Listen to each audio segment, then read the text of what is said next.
Cathie Wood just dropped a massive statement about what she believes is the biggest AI opportunity in history, and most investors aren't even paying attention. Let's break down what she said and why it could change everything. Cathie Wood, CEO and CIO of ARK Invest, sat down with CNBC at the FII summit in Saudi Arabia and made a blunt, headline-worthy claim. She does not believe AI is a bubble, and she thinks investors are missing the single biggest AI opportunity in history. That's not casual talk. That's a full conviction call from one of the most watched investors in tech. In this video, I'm going to play her exact clip from the interview, where she pushes back on fears about AI valuations while also flagging the possibility of a short-term reality check. After the clip, I'll walk you through my reaction, what she meant by embodied AI and humanoid robots, why she thinks the productivity story could flip the macro narrative, and where the real risks lie. Then, because I know you came for actionable ideas, I'll share 2 tech stocks I believe are positioned to ride the AI wave, companies you can buy now and hold for the long term if you agree with this thesis. If you only watch one video today, watch this one all the way through.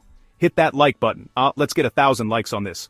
Share the video, and drop your take in the comments. Subscribe if you haven't already, so you don't miss future market breakdowns and stock picks. Alright, let's roll the clip and hear exactly what Cathie Wood had to say. Cathie Wood joins me live now around the desk here at FII in Saudi Arabia. Cathie, great to have you on the program. Welcome to Squawk Box. Thank you, Dan. I'm thrilled to be here. So Cathie, let's talk about what we're seeing in the markets right now, because I want your reaction first and foremost to this surge that we've seen in Qualcomm. It's going to be taking on the likes of NVIDIA and AMD. Your thesis is innovation. Do you welcome that pop? Is it just getting started? Where is it going from here? Yes, I know a lot of people are worried about all the AI hype, but as we're looking to the future, especially with embodied AI, which is all about robotaxis and transforming the world of transportation completely, and then healthcare, which is probably one of the most profound applications of AI, we think that this investment will pay off. And I think the chaser is going to be humanoid robots. And I think that is going to be the biggest of all the embodied AI opportunities. Well, Cathie, the concern in the market right now is that the pace of innovation doesn't necessarily justify the premiums that we're seeing for some of these names. How would you respond to that? Yes, well, if we're right and the growth continues to accelerate in this space, we think that the growth that the valuations will make sense longer term. So you really do have to have a longer term time horizon, which we do. We have a 5-year investment time horizon. I'm not saying there will never be any corrections. Of course there will, as many people worry, okay, is this too much too soon? But if our expectations for AI, especially embodied AI in the way that I just described, are correct, we are at the very beginning of, a technology revolution. Is AI in a bubble right now?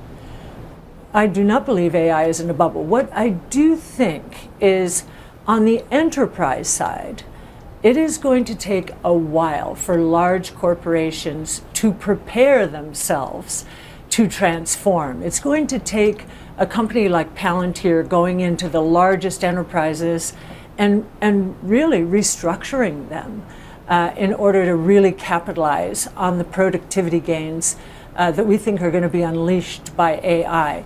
In the consumer space, the consumer loves all of this, and I think we're all looking forward to our personal assistants doing our shopping for us. Well, I am. As I talk to people around the world, some people love shopping, so they may not. But I am really excited about not just shopping, but how much my productivity as an individual is going to increase with AI. It already has in terms of research. Let's just stress test this point, because you said that AI is not in a bubble, but you also flagged that there could be a correction risk. What's the timeline on that correction then, if you were to gaze into your crystal ball? I think we're going to reach a moment in the next year where the conversation will shift from lower interest rates to rising rates, but it will be for a good reason. We think that the economy, the U.S. and the rest of the world, of course, will participate is going to move into a productivity-driven boom, just in time for our midterm elections. So I think when interest rates reverse, there will be a shudder, because there are a lot of people out there, and we saw this during COVID and its aftermath, who think that innovation and interest rates are inversely correlated. That is not true over history. Even in 2017, when interest rates went up, we had phenomenal performance. So I want to disabuse people of that notion, but nonetheless, the way algorithms work these days, we think that there will be a reality check, shall we say. A reality check. Okay, so if we do come into this higher rate environment, as you're suggesting, then how should investors be thinking about allocating in the innovation space? Of course, we look at ARK up more than 50% YTD. Talk to me about some of the allocations you're making right now and this big bet on the future. Ultimately, what's going to pay off? Well, one of the things we have focused on consistently is, really, this is going to sound almost silly, but we're focused on the future, and pure plays in the innovation space around robotics, energy storage, AI, blockchain technology, and especially multi-omic sequencing in the healthcare space. I think that's the most underestimated and underappreciated. So those are our 5 main areas. They involve 15 technologies, and we think they're converging to create really explosive growth opportunities. What do you think has changed in the market that is rewarding your strategy again? Because I also think it's fair to say, since our last conversation in Abu Dhabi a couple of years ago, you've been through a pretty rough patch, right? Yes, we went through a very rough patch, and in fact, during the 4 years prior to this administration, we were facing increasing regulation, a massive increase in interest rates, supply chain shocks, all of which impacted unit growth, and unit growth really drives innovation. The faster units grow, the faster costs decline. And so we're through that, and more important, in this administration, we have with OB3, the One Big Beautiful Bill, massive tax changes that are going to take the effective corporate tax rate in the United States down to what we believe is 10%. Statutory will still be 21%, but with the accelerated depreciation, massive accelerated depreciation in manufacturing structures, equipment, domestic R&D, and software, we think that that is going to turbocharge innovation in a way that people do not appreciate right now. And that is one of the reasons we do believe we're moving into next year. We'll see this idea of a productivity-led boom in activity. Not to get political here, but do you think the Trump administration deserves some credit for that as well? Yes, I do. I absolutely do. They're very focused on deregulation, massive deregulation. We have a crypto and AI czar. Never have had that before. And they are focused on business-friendly policies, inviting more foreign direct investment into the United States, especially in the manufacturing realm. So the depreciation, the depreciation acceleration applies to manufacturing structures. This has never happened before.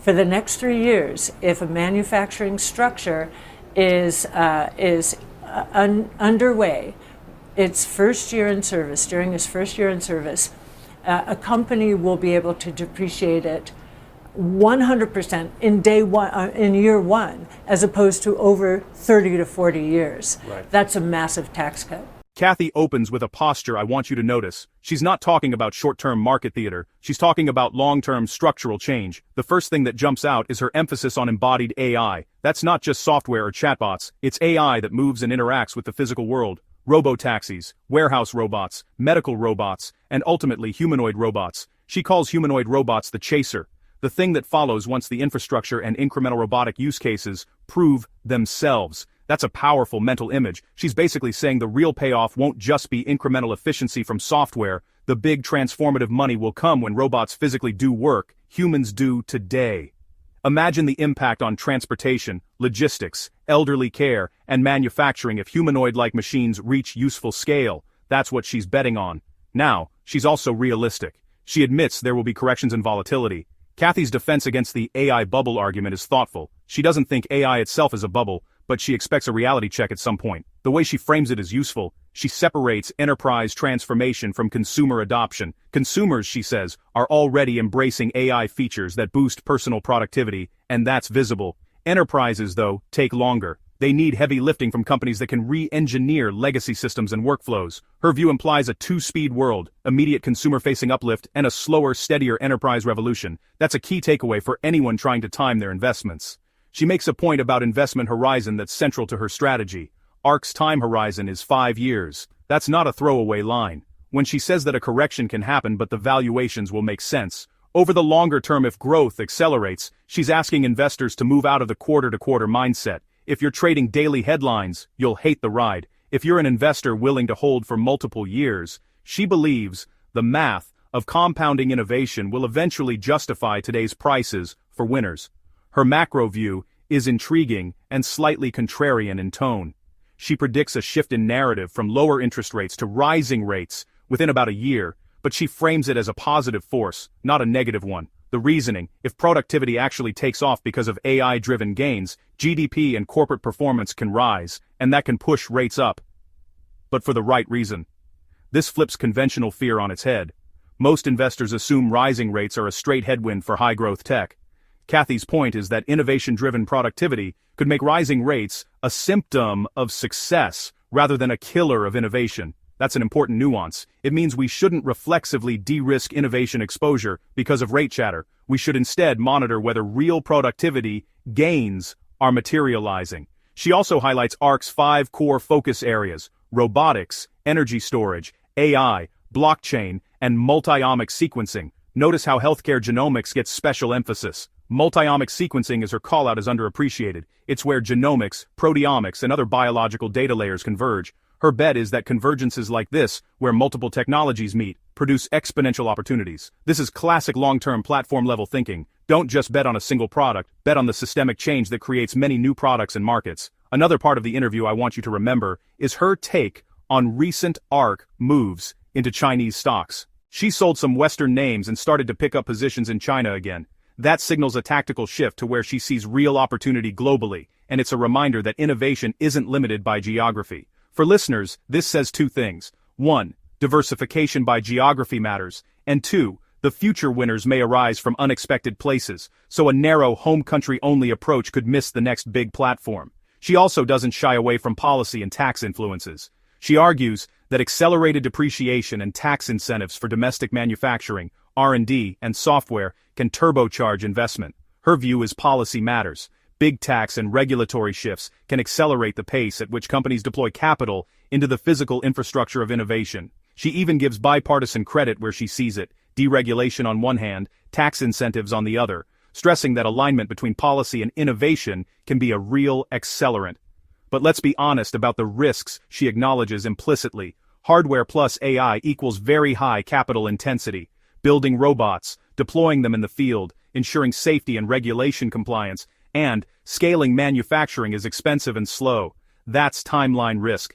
Cathie is betting that the pace of decline in unit costs and the convergence of enabling tech will compress timelines faster than skeptics expect. But skeptics have a legitimate point. If adoption takes a decade, valuations priced for near-term miracles could be crushed in the interim. So for anyone listening, timeline and execution risk are the 2 big caveats you need to hold in your head alongside the optimism. She also says something subtle about market psychology. Algorithms and momentum trading can cause a shudder when macro narratives change. Practically, that means we should expect periods of violent repricing, even if the long-run thesis is intact. Sell-offs won't always be about fundamentals, they'll sometimes be about the mechanics of trading. That's an argument for having an allocation plan and not being swayed by every headline. So what does this mean for you and me as investors? First, if you're buying into Cathie's view, it's a long-term play, 5 years and beyond. Second, look for pure plays that are deeply exposed to the structural themes she outlined rather than conglomerates with peripheral exposure. Third, be prepared for volatility, have risk management, position sizing, and the mental fortitude for corrections.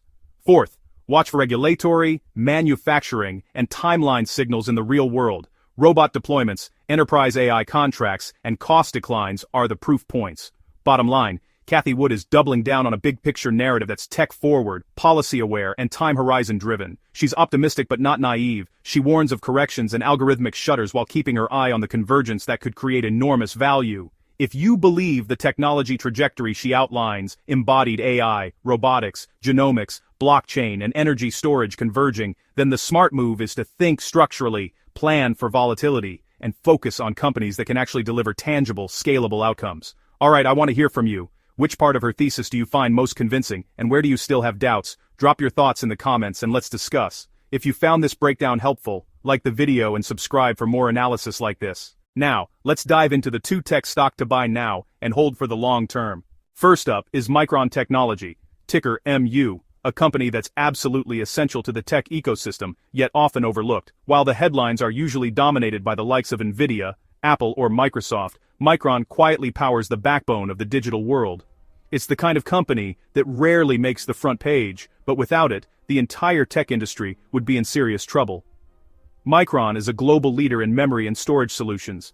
Think DRAM and NAND flash memory, the components that power your devices and the world's data centers. These aren't just technical terms, they're the building blocks of modern computing. Every time you open an app, stream a video, or run an AI model, you're relying on memory chips like the ones Micron produces. From your smartphone to the largest supercomputers, Micron's technology is everywhere, quietly making things possible. Every app, every AI model, every byte of data needs fast, reliable memory. That's Micron's domain. Whether it's your phone loading photos instantly, your laptop running dozens of browser tabs, or a data center crunching massive datasets for AI, none of it works without high-performance memory. Micron's chips are the unsung heroes behind the scenes, ensuring speed, efficiency, and reliability. The digital world would grind to a halt without companies like Micron.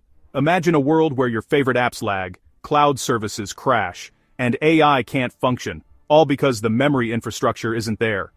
That's how critical Micron is. It's not just about making chips, it's about enabling the entire digital ecosystem to function smoothly, 24/7, across the globe. Why am I bullish? 3 words: artificial intelligence boom. We're witnessing a technological revolution, and AI is at the center of it.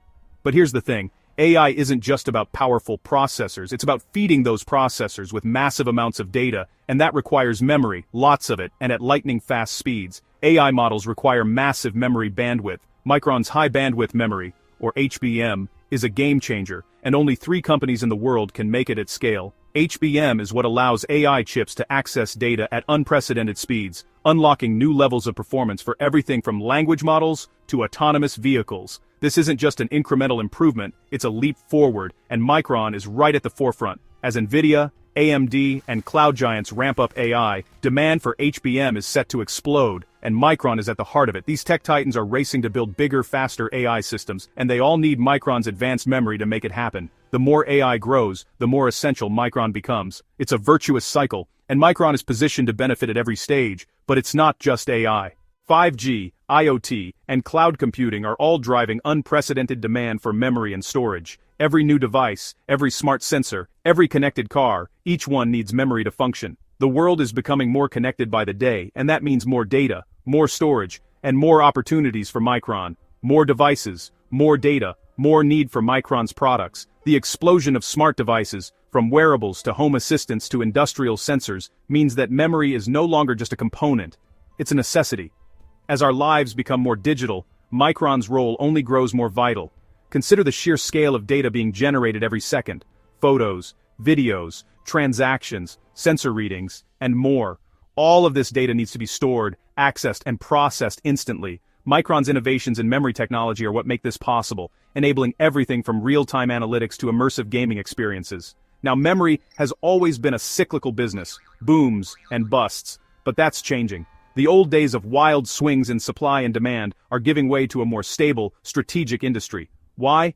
Because the world's appetite for data is insatiable, and the applications for memory are multiplying. The industry has consolidated to just 3 major players: Micron, Samsung, and SK Hynix. This oligopoly means more pricing power and less volatility. With fewer competitors, these companies can better manage supply, invest in innovation, and avoid the destructive price wars of the past. It's a new era for memory, and Micron is one of the leaders. The technology is also getting so complex and expensive that new competitors can't just jump in. The barriers to entry are sky high. Building a state-of-the-art memory fab costs billions, and the expertise required is immense. This protects Micron's position and ensures that only the best can compete at the highest level.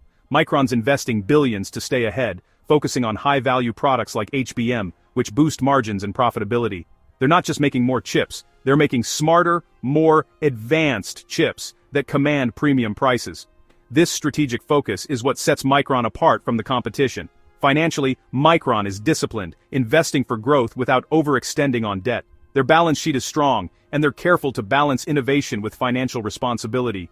This means they can weather downturns and capitalize on opportunities when the market turns in their favor. Their revenue and margins are trending up, and the coming AI wave could accelerate that growth. As demand for advanced memory surges, Micron's financials are poised to benefit.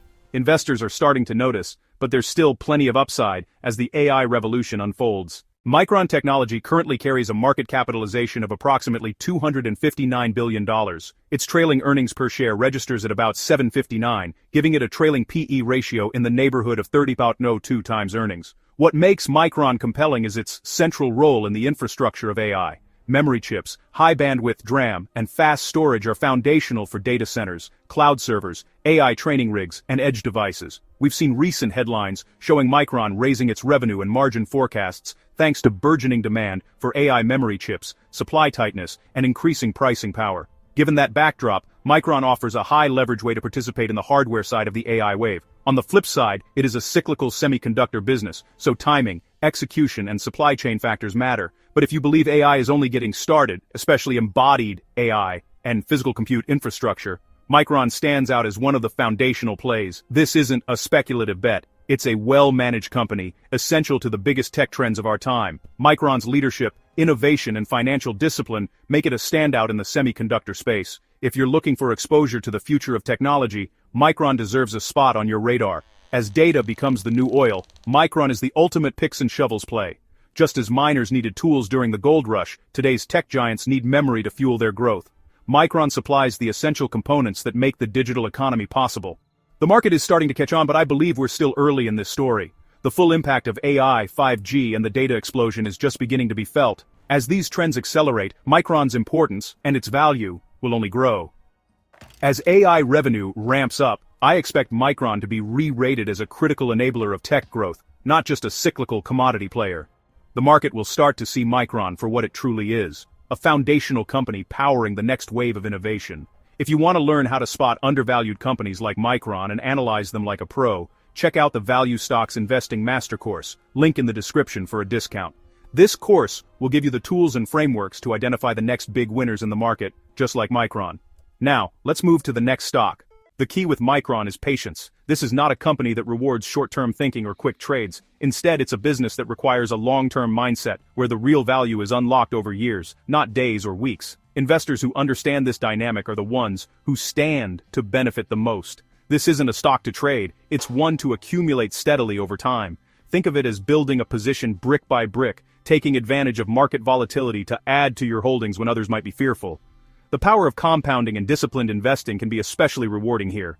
Micron's future is tied to the explosive growth in artificial intelligence, cloud computing, and the ever-increasing demand for data storage. The long-term tailwinds from AI and data growth are powerful, and Micron is at the very foundation of this data-driven economy. Every new technological leap, whether it's autonomous vehicles, smart devices, or next-gen data centers, relies on memory and storage solutions that Micron provides. Their technology is a critical enabler of future innovation. The memory industry is highly consolidated, with only a handful of players able to compete at scale.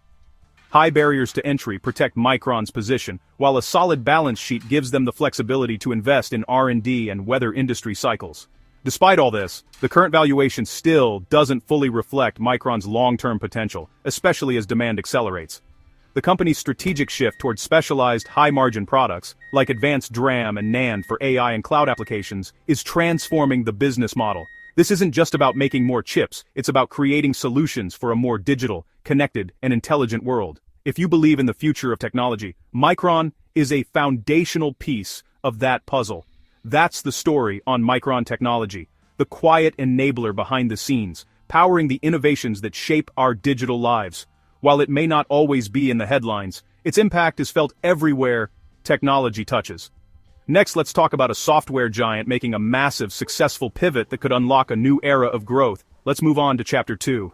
Here we go. Our second long-term pick is Oracle, ticker ORCL, a company that's absolutely critical to the digital infrastructure of the modern world, yet often flies under the radar and is underestimated by many investors. While the headlines are dominated by flashier tech names, Oracle quietly powers the backbone of global business. Oracle is the undisputed king of database management. For decades, their technology has been the gold standard for storing, organizing, and securing the world's most valuable data. From massive corporations to government agencies, Oracle's databases are the invisible engine that keeps critical operations running smoothly. Their software runs the mission-critical systems of banks, airlines, and global supply chains. Every time you book a flight, transfer money, or track a shipment, there's a good chance Oracle is working behind the scenes. Their reach is so extensive that disruptions in Oracle's systems could ripple across entire industries. Once a company builds on Oracle, switching is nearly impossible. Astronomical costs, technical complexity, and massive risk make their position incredibly sticky. The deeper a business integrates Oracle into its operations, the more entrenched Oracle becomes, creating a powerful moat that competitors struggle to cross. This means steady, high-margin revenue and a cash flow machine that funds R&D, acquisitions, dividends, and buybacks. Oracle's business model is built for resilience, with recurring revenue streams that provide stability even in turbulent markets. For years, Oracle was seen as a legacy company missing the cloud revolution. Critics argued that it was too slow, too set in its ways, and would be left behind by nimbler cloud-native competitors. But that's changed in a big way. Oracle has executed a massive pivot to the cloud with Oracle Cloud Infrastructure, or OCI. This isn't just a rebranding. OCI is purpose-built and optimized for the demanding workloads that Oracle's databases require. It's a next-generation cloud platform designed to deliver performance, security, and reliability at scale. Their strategy is simple, but powerful. Migrate their huge, loyal customer base to their own cloud, offering better performance and lower costs for Oracle workloads. This approach leverages decades of customer relationships and technical expertise, making the transition to cloud seamless for existing clients. This unique value proposition is hard for AWS or Azure to replicate. While those giants dominate the general-purpose cloud market, Oracle's deep integration with its own software gives it a distinct edge for customers who rely on Oracle databases. The numbers are proving it. Oracle's cloud revenue is growing fast, with major companies signing multi-billion-dollar deals to move to OCI. This isn't just hype, it's a real measurable shift in the company's growth trajectory. Their partnership with NVIDIA, using OCI for AI development, is a huge endorsement. NVIDIA is the leader in AI hardware, and their decision to work with Oracle signals confidence in OCI's capabilities for the next wave of computing. Oracle is now a key player in AI cloud infrastructure, attracting new customers and building a second growth engine. As AI adoption accelerates, Oracle's cloud is positioned to capture a significant share of this high-growth market. So, you have two drivers: the steady migration of existing customers to the cloud, and explosive growth from new AI workloads. This dual-engine approach gives Oracle both stability and upside potential. The market hasn't fully caught up to this transformation. Oracle still trades at a discount to other cloud giants. Despite its progress, investor sentiment hasn't yet reflected the company's new growth profile, creating an opportunity for long-term investors. You get a deeply entrenched, mission-critical product and a rapidly growing cloud segment at a reasonable valuation. It's rare to find a tech company with both defensive qualities and strong growth prospects, but Oracle fits the bill. Financial discipline is a hallmark. Oracle grows its cloud business while remaining highly profitable. The company has a long track record of managing costs, investing wisely, and returning capital to shareholders. During downturns, companies don't rip out their core databases, making Oracle's revenue stream durable and predictable. This resilience is a huge advantage in uncertain economic times, providing a safety net for investors. This combination of a stable legacy business and a high-growth cloud business is a recipe for long-term compounding. Oracle's ability to generate cash from its legacy operations while investing in the future is a powerful formula for sustained shareholder returns. The legacy business funds growth and shareholder returns. The cloud business drives future appreciation. It's a virtuous cycle that allows Oracle to innovate without sacrificing profitability. As Oracle continues its cloud strategy, I believe the market will re-rate the stock higher. As more investors recognize the transformation underway, Oracle's valuation could rise to reflect its true potential. Oracle boasts a market cap of roughly $786 billion and operates with a trailing P/E ratio of about 63.59 times. The trailing EPS is 4.32, which reflects market expectations of accelerated growth. Oracle is more mature than a pure hardware play. It has long been a dominant enterprise software and database company, but now it's reinvesting aggressively in cloud infrastructure and artificial intelligence. Major AI-related data center commitments, enterprise AI rollouts, and its expansive global enterprise base give it a compelling narrative. The large, established tech player pivoting into the future. For investors, Oracle offers relative stability combined with upside if its cloud AI strategy executes well. The potential downside is that the valuation is high, meaning much is priced in, so execution risk is meaningful. But if cloud AI wins happen at scale, Oracle could be a core holding in a tech growth portfolio.